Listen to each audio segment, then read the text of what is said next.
Bajaj housing finance का result आया, बहुत ही अच्छा आया।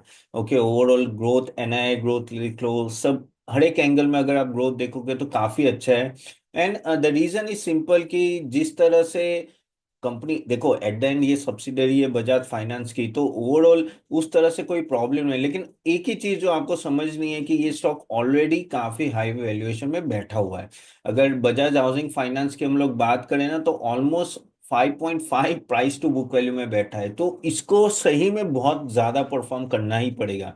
नहीं तो क्या होगा कि वैल्यूएशन और ग्रोथ मैच नहीं होंगे। तो इवन दो एनआईए 23% से ग्रोथ हुआ है, प्रॉफिट 53% से ग्रोथ है, लेकिन आज अगर आप स्टॉक देखो तो 1-1.5% ही अप है। लेकिन जब ये स्टॉक जिस तरह से लिस्टिंग हुआ, जिस तरह से ऑलमोस्ट 170 180 से पहुंचा अब 130, तो एक तरह से वैल्यूएशन काफी हद तक करेक्ट हुई। लेकिन स्टिल आई फील प्राइस, पांच का price to book value is equal to like Bajaj finance का, जिस तरह से वहां थोड़ी दिक्कत वही होती है कि it is like no price to perfection, उनका ग्रोथ सही में अच्छा आना ही चाहिए।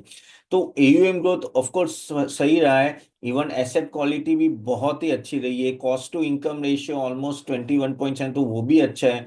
तो नेगेटिव क्या है, तो नेगेटिव बस वही है कि थोड़ा नेट इंटरेस्ट मार्जिन थोड़ा इस बार गिरा था। कोर होम लोन जो ग्रोथ है ना, वो slower then total home loan growth, तो वहां थोड़ी दिक्कत आएगी। लेकिन वो तब क्रेडिट का इश्यूज था, ओवरऑल क्रेडिट, कहते हैं ना कि सप्लाई नहीं था पैसे का। वो बाद में आरबीआई ने सप्लाई पूरा इन्फ्यूजन किया, ऑलमोस्ट 2.4 लाख करोड़ का इन्फ्यूजन किया, तो उससे भी फायदा हुआ और एनबीएफसी को आगे जाके फायदा भी होगा। मैंने आगे भी वीडियो बनाए हैं। क्योंकि क्या होता है, एनबीएफसी जो होती है ना, उनके पास कोई एसएलआर डी वो सब मेंटेन करने की जरूरत नहीं है।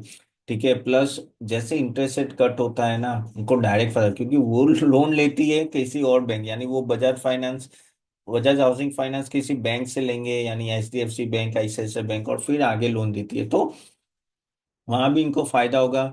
सिनर्जी तो बहुत है, इनके पास डेटा भी है, सब कुछ है। सो ओवरऑल वो सब में कोई प्रॉब्लम नहीं। तो ओनली थिंग इज के अभी धीरे धीरे कंपटीशन भी बढ़ रही है, एंड ओवरऑल नेम का कॉम्प्रेशन रिस्क रहेगा, नेट इंटरेस्ट मार्जिन, तो वो एक थोड़ा ध्यान में रखना है। लेकिन जो वो डेवलपर लोन्स पे इनका जो फोकस आया था बीच में, वहां थोड़ा प्रॉब्लम आ सकता है कि एनपीए बढ़ सकता है। बाकी जो मैक्रो इकोनॉमिक्स और रेगुलेटरी चेंजेस, वो सब मेरे हिसाब से तो काफी फेवरेबल हो रहे हैं। थोड़ा एनपीए पे आगे जाके ये डेवलप उन सब पे, या तो कह सकते हैं ना पर्सनल लोन, और वहां सब पे थोड़ा, पर्सनल लोन तो नॉर्मली वो कैटर नहीं करते, लेकिन डेवलपर लोन पे उनको ज्यादा ज्यादा फोकस करना पड़ेगा कि वहां एनपीए ना आए। मैनेजमेंट का आउटलुक तो